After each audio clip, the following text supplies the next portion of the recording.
Join Sid for this edition of It's Supernatural. Mon invité a un master d'un doctorat baptiste. Et croiriez-vous qu'il aime chasser les démons des chrétiens? Oh mon Dieu!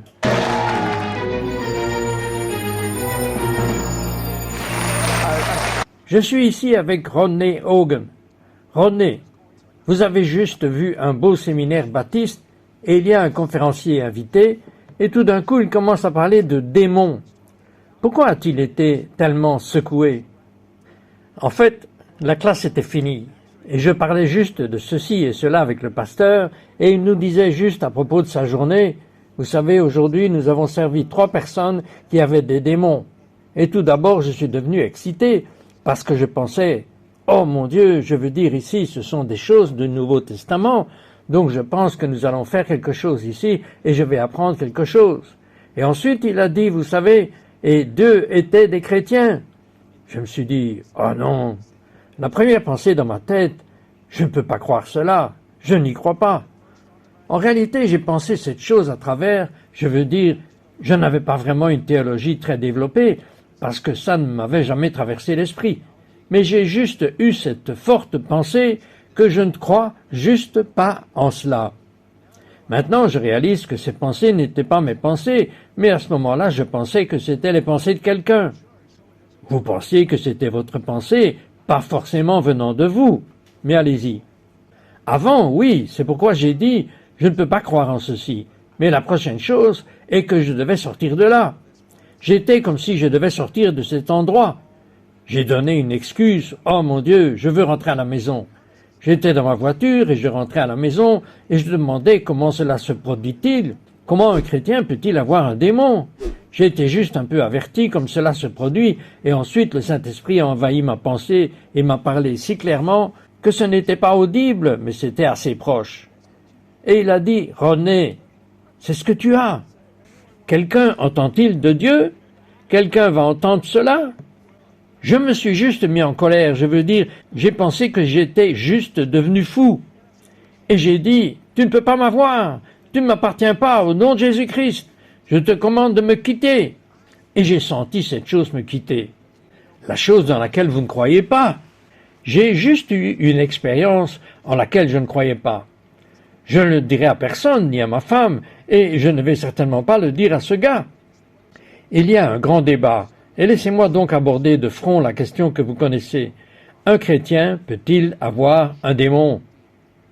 Bien que j'en ai eu un, et je suis chrétien, mais une des choses que j'ai dû travailler à travers est vraiment le langage dans le Nouveau Testament, parce que ce mot démon, possession, n'est vraiment pas une très bonne traduction du grec original. Qu'est-ce que cela devrait être? Cela devrait être une personne à un démon. C'est le mot comme le sujet, le verbe écho, et puis c'est vraiment démon, donc une personne a un démon. Cela pourrait être un chrétien à une maladie. Oui, on peut juste l'utiliser comme un chrétien a une maladie. Jean le Baptiste avait un manteau de poils de chameau. Vous savez, Marie a eu un enfant, je veux dire, c'est comme une personne a ceci, ou une personne a une offense, ce n'est pas qu'un démon et une personne. L'autre fois où il est utilisé, c'est un verbe très général. Daimonizamai, cela parle de gadaréné, ou cela pourrait parler d'avoir juste un esprit qui me harcèle. Donc le mot opprimé probablement décrit mieux ce que vous savez d'une personne qui a un démon, donc un chrétien ne peut pas appartenir à un démon, mais il peut être opprimé par un démon. Bien, certains disent qu'un chrétien ne peut pas avoir de démon dans son esprit, mais il pourrait en avoir un juste dans la chair. Comme vous pourriez être malade dans votre chair. Est-ce un péché? Non, ce serait un péché si vous pourriez vous en débarrasser. Mais non, vous ne pouvez pas vous en débarrasser. Vous le gardez simplement le reste de votre vie. Ok, parlez-moi brièvement de votre première délivrance. Ma délivrance s'est produite 7 mois plus tôt. À ce moment-là, je déménageais dans l'État de Washington et j'étais pasteur d'une église. Ma femme avait pris rendez-vous pour moi pour s'occuper d'une de nos jeunes filles qu'elle pensait avoir un démon. À cette époque, ma femme et moi parlions de cela.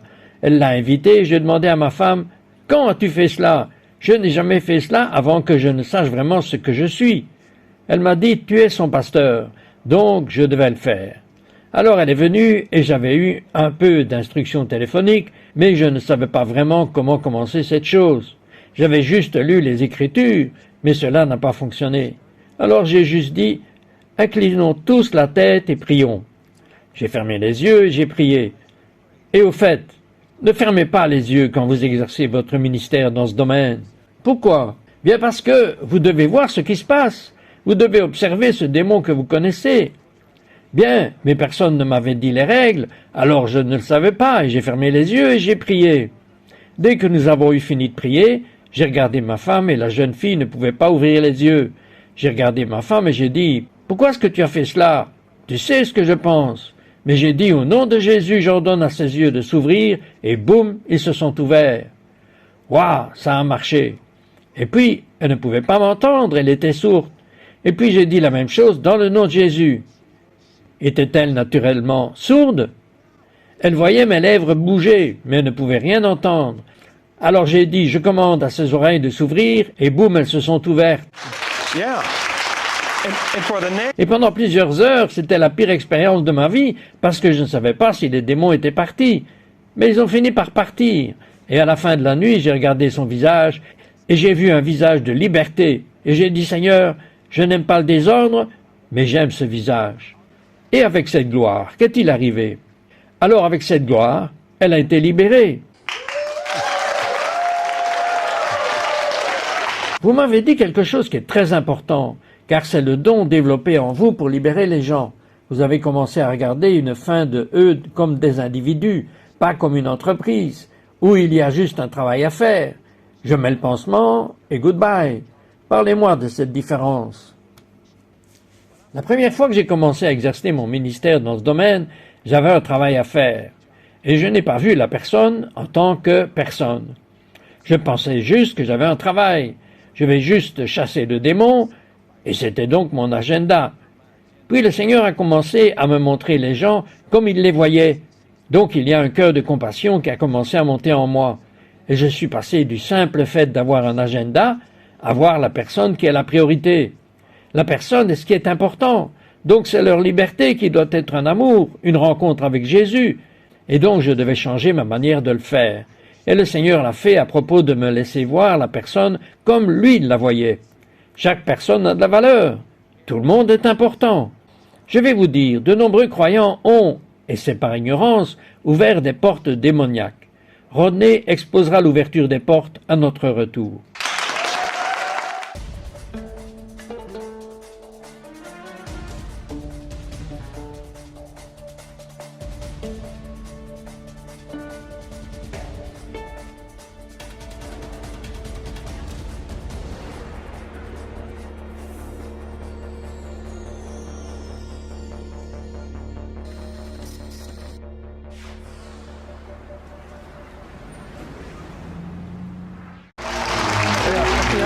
Avez-vous peur des démons? Vous avez prié pour des milliers pour qu'ils soient libérés. Avez-vous peur des démons? Vous savez, les démoniaques utilisent toujours la même stratégie. La peur, l'intimidation. Et c'est de la tromperie. Ils veulent que vous les craigniez. Ils font des choses pour que vous ayez peur. Exemple, si quelqu'un manifeste un démon, cette chose se manifeste simplement pour que vous reculiez. Alors vous aurez peur, et donc les gens parviennent à un accord avec lui. Souvent, ce que la personne ressent, ce n'est pas sa propre peur, c'est une peur qui est projetée sur lui par cet esprit. Alors ils ressentent ce sentiment que je dois sortir d'ici, je dois courir. Je veux dire, ça leur fait peur parce qu'ils ne reconnaissent pas qu'ils n'ont pas expérimenté l'autorité de Dieu. Ils vivent réellement cela. Une des choses que je pense importantes, c'est là que nous exerçons notre ministère dans ce domaine, c'est que nous devons retirer l'autorité qui est à l'intérieur de ce croyant. Dans le livre des Actes et dans les évangiles, il y a un processus dans lequel la délivrance se produit là où j'ai l'autorité de Jésus, et j'apporte le royaume de Dieu en un lieu. Donc, la façon dont cette modalité est moi, avec l'autorité de Jésus, avançant dans le royaume, apportant son royaume à une place où les démons se manifestent, et nous les chassons. Alors, que faites-vous quand vous sentez la peur? Bien, fondamentalement, ça pour moi c'est un signe de votre histoire, parce que vous venez de me montrer que vous venez de jouer vos cartes. Vous êtes là, Et maintenant je sais que vous êtes là. Beaucoup de chrétiens par ignorance s'ouvrent les portes. Dites-moi, quelles sont ces portes ouvertes? Eh bien, l'Épître aux Éphésiens chapitre 4 verset 27 dit « Ne donnez pas au diable l'occasion d'introduire ». Et il s'adresse aux croyants. Ce mot « occasion » est parfois traduit par « prise d'appui » ou « lieu ». N'ouvrez pas la porte à l'ennemi. Alors ce qui se passe, c'est que l'ennemi cherche des failles juridiques pour obtenir des droits légaux, des moyens légaux à s'immiscer dans la vie d'une personne. Il ne peut donc pas simplement s'en prendre à vous quand il veut. Il doit avoir un droit légal. Et il va en profiter, s'il le peut. Même si ce n'est pas tout à fait un droit légal, il va simplement tenter le coup. Et quand il arrive généralement à un seul endroit. Il ne s'attaque pas à la personne entière. Donc, vous n'allez pas attraper le gadaréen. Il va s'installer dans le quartier. Il va entrer dans une maison, par exemple. Et s'il arrive à entrer dans cette maison et à y établir quelque chose, alors il passera à la maison suivante et à la suivante et à la suivante. Ce qui m'est arrivé, c'est que j'avais des choses que je gardais secrètes, des choses dont j'avais honte, et je ne les révélais pas.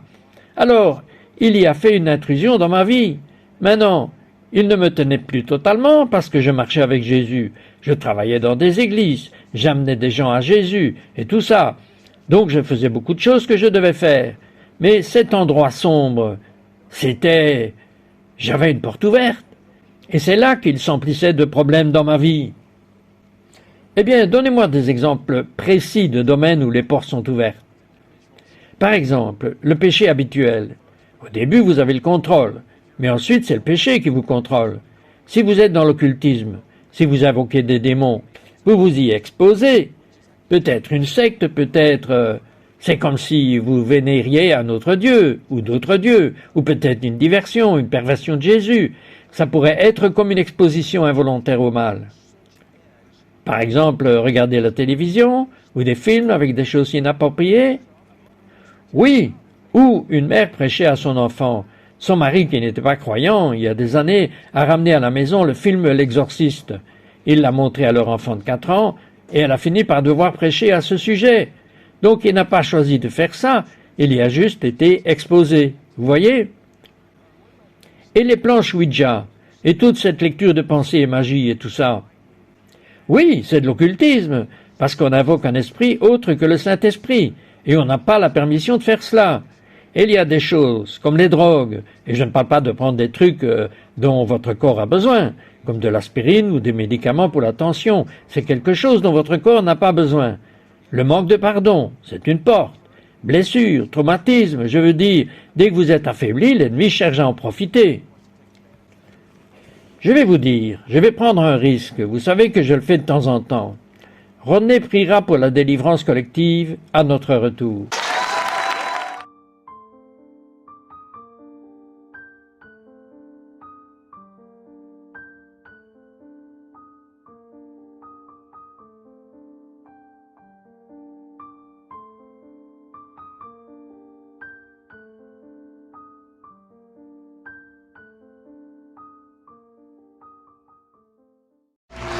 René, est-ce que vous rencontrez parfois des gens qui ont des démons et qui refusent de les quitter?